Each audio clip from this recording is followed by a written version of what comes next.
being one of the greatest fast bowlers of all time, if a bowler does not have pace on his side, what can be a great asset for that bowler? What should he be depending on or pivoting on? Look, then he's got to have a lot of variations.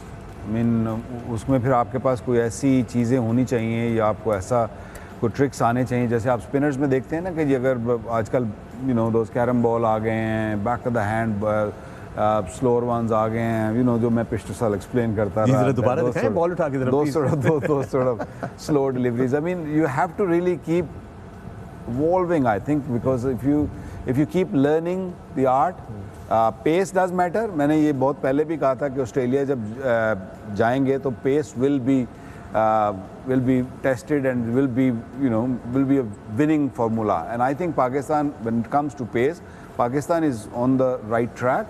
It's just that your question was about the medium pacer, that they have to learn all those tricks. अगर आपके पास pace नहीं है as a bowler, आप medium pacer हैं, variation के साथ साथ सबसे इम्पोर्टेंट चीज़ है कि आप प्रेडिक्टेबल नहीं हो।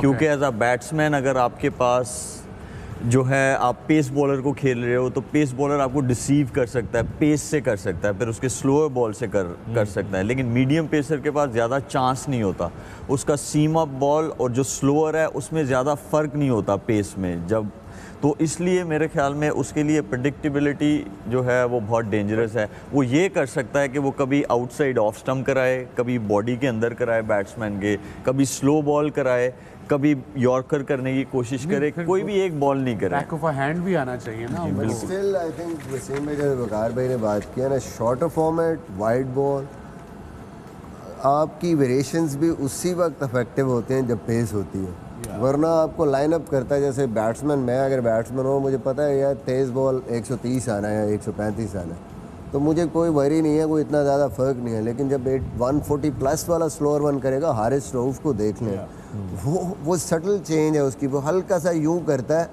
नॉर्मली 145 से 130 पे होता है उसका स्लोअर वन, और बैट्समैन को कुछ आइडिया नहीं होता, उसका बल्ला स्विंग हो जाता है, बॉल बाद में आती है और वो कितनी विकेटें ले रहा है उस पर।